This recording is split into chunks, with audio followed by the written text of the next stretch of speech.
Welcome to the Miller Report Real Clear Journalism. I'm Maggie Miller. As Pride Month comes to an end, we're going to discuss John Murawski's latest investigation, where he found that public libraries, long seen as quiet corners of community life, are emerging as something more: command centers for what some are calling queer resistance. In Wake County, North Carolina, home to the state capital of Raleigh, Pride-themed book displays have taken over public libraries.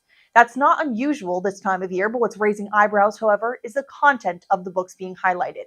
These displays are not limited to cheerful pictures of rainbow flags, hugging couples, or families with two moms and two dads. They now include books for all ages, starting as young as toddlers, that delve into topics ranging from gender identity and cross-dressing to drag queens, kink, BDSM, polyamory, and even fetishes and recreational drug use. One board book for children as young as 2 proclaims that some babies grow into a different gender than the one that grown-ups call them. Another title for age 7 to 10 introduces the list of gender terms like agender, pangender, and gender fluid, alongside political concepts like intersectionality, colonization, and patriarchy. Teen and adult books delve further, with some glamorizing top surgery for minors, celebrating chest binders, and rejecting the nuclear family as a construct of white supremacy and colonialism. One book, The Tragedy of Heterosexuality, calls straight culture a sick and boring life. Critics say that the selection skews almost entirely toward one worldview, leaving few, if any, titles that offer critical perspectives.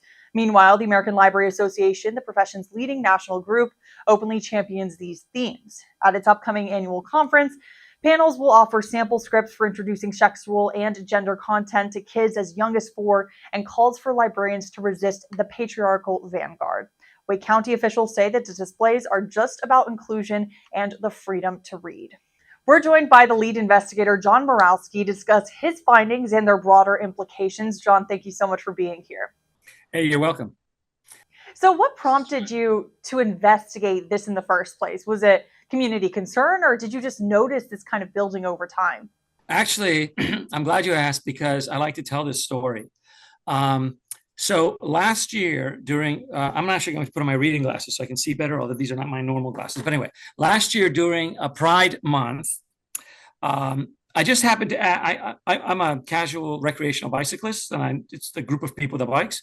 We go as a group. And afterwards, we're having a beer. And I just asked a couple people, do you think it's unusual that a public library, which is a nonpartisan government institution, would be aggressively promoting a constituency of the Democratic Party in a nonpartisan building?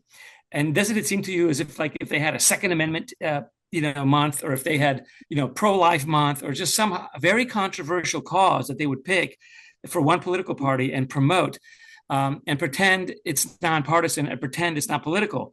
And so I mentioned this to 3 people, and they all basically thought I was crazy. This is just about, like, pride. Do you have a problem with gay pride? They kept on saying gay pride, gay. And I knew even then that the queer movement had moved far beyond gayness, right? So they were like talking like it's still 1985, like they're pretending it's 1985. So after the 3rd time this happened, I had breakfast with this guy. It was like June 29th, and I said the same thing. And he goes, John, do you have a problem with gay people? So I said, okay, I think what I'm going to do, I'm going to go to my local library and look at some of these books and see what's in them. And I'll send you some photos, and then you'll decide whether it's appropriate or not. And what I found is what I wrote about. But that was last year. It was at the end of the month. So I didn't have time to because they were going to take down the display within a day. So I had like a day. And so I looked at these books. I sent my friend a bunch of photos. He said, John, stop sending these photos. You've made your point. This is not appropriate. So what I did was I made a vow that this time to come back at the beginning of the month and do the same thing, spend the first week immersing myself in this material and seeing what it represents. And the premise of the story is, you think that this is gay pride. It's actually everything that's short of basically bestiality and and pedophilia. Pretty much everything that's short of bestiality and pedophilia is represented here. I mean, there's kink, there's polyamory, there's fetishism, BDSM. There's one book has scenes of armpit fetish, where they rape the armpit or have sex with the armpit or make love to the armpit, let's just say, to be kind, so that's the pattern that I saw. And so this time I could tell the world, not just go back and report to my friends who wouldn't believe me anyway, but I could just report back to the world in a systematic way what's in these books. I went to There's in our library system, Wake County, which is Raleigh, North Carolina, is in Wake County, and a couple of other surrounding towns like Knightdale, Garner, Cary, local little towns that surround part of the bedroom community of Raleigh, which we call the Triangle. I went to 8 libraries. The library system has about 24 libraries. I went to 8 of them, which is a third of them, and sampled a bunch of books. And what I saw is this pattern of advocacy for basically overthrow of Western civilization, which is capitalism, marriage, heterosexuality, Christianity. All these things are lumped together. They're all created by white Westerners and imposed upon the world. And liberation involves breaking the chain from those ideologies. And when you break that chain, you will enter the world where we're no longer bound by gender binaries. We live as we were naturally, as nature intended, which is we are naturally queer. And we don't live in a state of sexual repression. We live in a state of sexual exuberance. And that's what nature intended. And so that's what you find in this material. So there's a political component at all ages, and there's this component celebrating breaking the gender binaries, celebrating kids who overcome their doubts and commit to puberty blockers and commit to hormones and commit to being trans. Those are kids who are brave, they're nonconformists, they're bucking the trend, and they're saying no to those evil little devils who are their parents. So libraries are obviously meant to be a place of learning, exploration, education. So how could this mission be carried out in an educational way rather than what you seem to have found, which felt almost like a promotional one? Yeah, so I personally have no problem with the libraries having these books on the shelves. There are some people who think it's inappropriate for the libraries even to have these books. I personally don't feel it's inappropriate to have these books, but what they've done is they've set up tables and displays, typically at the entrance to the library, and they're very festive with flags, like pride flags, but also flags for every single pride identity, like polyamory, bisexual, demisexual, asexual, polysexual, pangender. They have separate flags for that. So they're officially promoting, government agents are promoting polyamory. And this is for kids. Most of these books are for kids. And so it's not that they're in the library, it's that they're being selected to say, they're put on an exhibit, and the librarians are saying, this is what pride is. So it's not what you think pride is. It's what they're telling us that pride is and what's in the books. And what's in the books aligns with what the librarians are telling us that pride is when they display the flags. And so it's a very broad spectrum of queer proclivities, interests, identities. You could, fetishes. It's a whole range of sexual behavior. It's everything that's outside heterosexuality and outside of cisgenderism.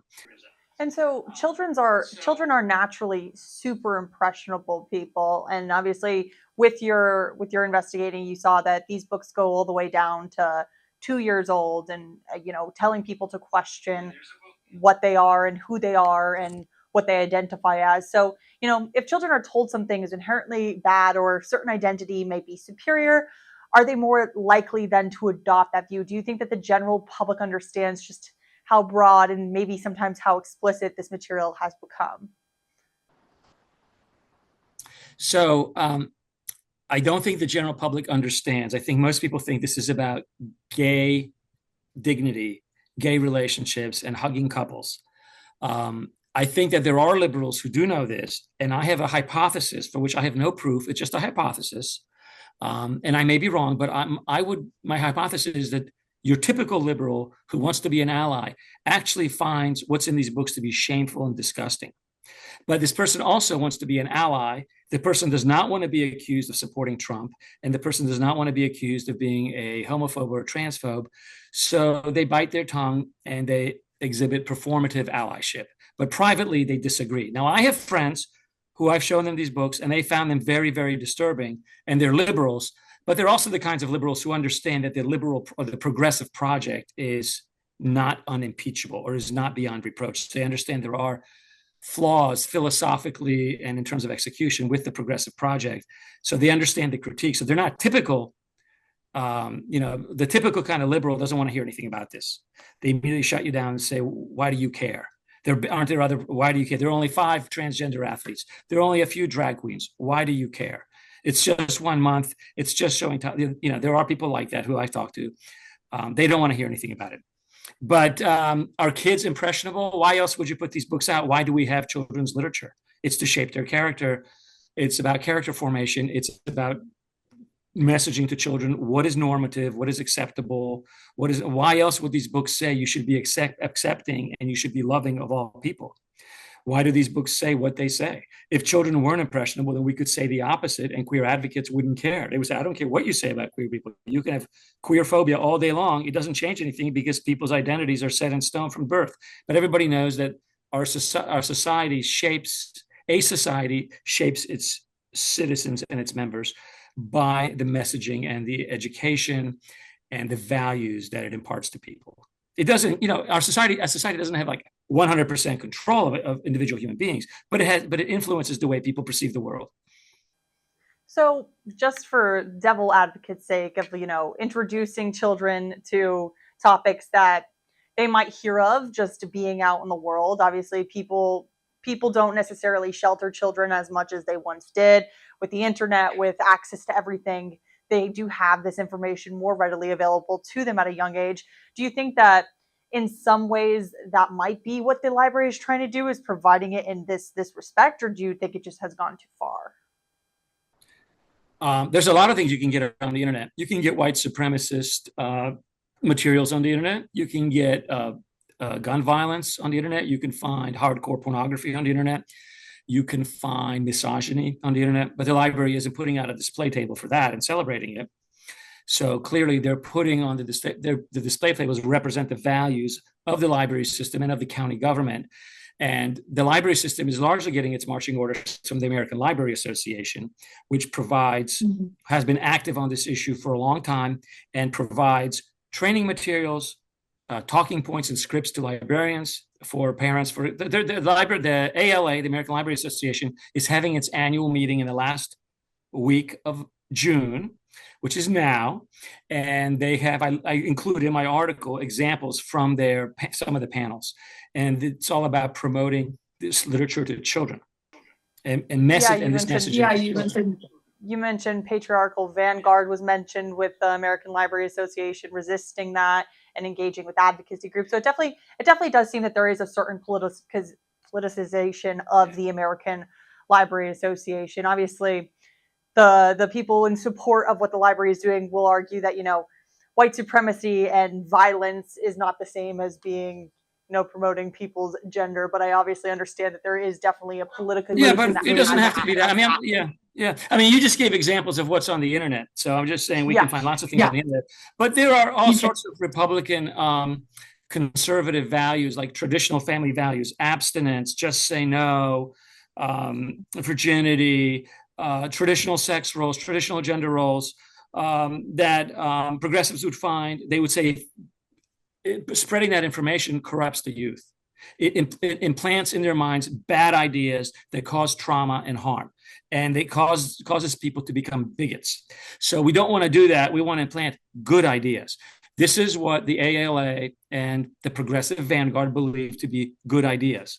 And those good ideas include references to BDSM, fetishism, polyamory, polysexualism, polygender, agender, asexual, demisexual. A demisexual, by the way, is part of that queer pantheon. A demisexual is a person. It's interesting only in this sense because of how they name it. They call it demisexual. Demi means half or partial. So a demisexual is a person who has to have an emotional attachment and an emotional attraction, an emotional bond of someone before they have sex. So that would probably describe a lot of what we call normal people. But it's named demisexual as if it's only partially sexually developed, as if you're sexually stunted, like you're half repressed and half sexual, because there is still that boundary you have to overcome, or that barrier, which is the emotional attachment. And a truly liberated person has fewer restraints on what they like and how they express their sexuality.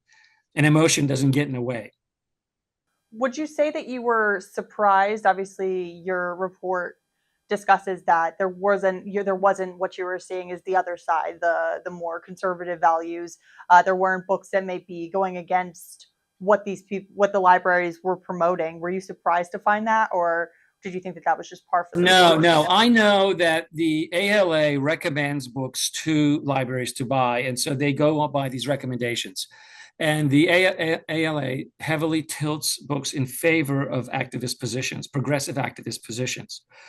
But as I explained in my article, I did a search in the card catalog, and even on the shelves, we're not even talking about on the Pride display tables, but even on the shelves, there is a paucity or a scarcity of books that are gender critical. So there is one, Abigail Schreier's book, Irreversible Damage, which is one of the best known ones. Our library system in Wake County has that book. But I mentioned 6 or 7 others that they don't have. I just randomly searched for them, and they're not in the card catalog. And they're written by feminists and evolutionary biologists and philosophers. And these are serious books for adults that question elements of queer theory itself. I wouldn't expect those books to be put out on a Pride table, although there's no harm in doing it, but they're not even in a library. So it's like the books are heavily there's over 100 books that are, and most of them are for kids, promoting queer pride. Most of these books actually are like children's fantasy books and young adult fiction, which I just glanced at some of them, and the way they look like they're very formulaic. It's like some kind of adventure story, and they inject, it's almost like as if AI did it. They inject queer elements, like somebody who is chest binding, or someone who's about to get top surgery, or a sex-crazed librarian, or somebody who works in a bordello. They'd set in a bordello rather than, let's say, in a monastery, right?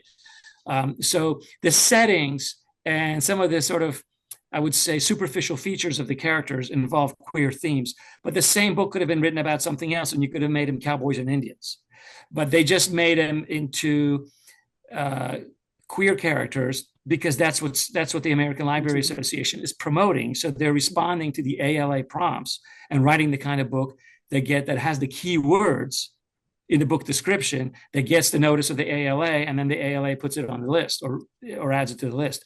So it's all like part of an industry, and the ALA is not really promoting a lot of books that would problematize the queer narrative, right? So the queer narrative problematizes normative values, but there's not a lot of, but in my view, we should also be problematizing the queer narrative. We should be problematizing everything if we're in the business of problematizing, but only one side gets problematized and the other side gets affirmation and validation and celebration.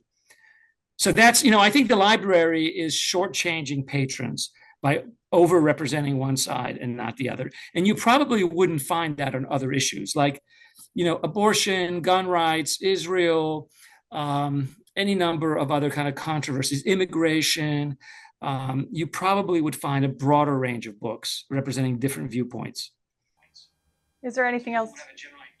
Oh, no, sorry. I didn't mean to cut you. I was going to ask if there was anything else you'd like to leave people with. I would say I actually was shocked that these books are so explicit and so politically overt, and they're aimed at children. The combination of the political overtness, the sexual explicitness, and the focus on children, that combination seems to me a fatal combination that's destined to ultimately fail, because you're going into areas that just people are going to be uncomfortable with, that you'll never get a majority support. At most, you'll get passive acquiescence from people who are afraid of being labeled bigot. But that's not the same thing as real support. And as soon as the tables turn and as soon as the political winds shift, those people who are passively acquiescing, just like corporations who went all in on DEI and then just dumped DEI at the first opportunity, you don't really have support. You have the illusion of public support, and largely it's through intimidation and fear. And it's not a good strategy, and it ultimately makes enemies, and it causes hardships for people who are gay, bi, lesbian, and trans, because it just leaves bad. It's a very militant, aggressive, coercive approach. All right. Well, John, thank you so much for your time. Yeah. Oh, sorry. No, yeah, that's basically it. Yeah. I mean, it just seems like it's going to backfire. It's going to harm the people it's supposed to be helping. we'll definitely have to keep an eye on it. But I appreciate you so much for this investigation. I think it was interesting. It definitely shed light on something that I myself wasn't very much aware of. Obviously, I need to go check out local libraries, see what they're up to, and see what they're doing. But I appreciate you for your time. Yeah, thanks very much. That was it for the Miller Report, Real Clear Journalism. I'm Maggie Miller. I'll see you next time.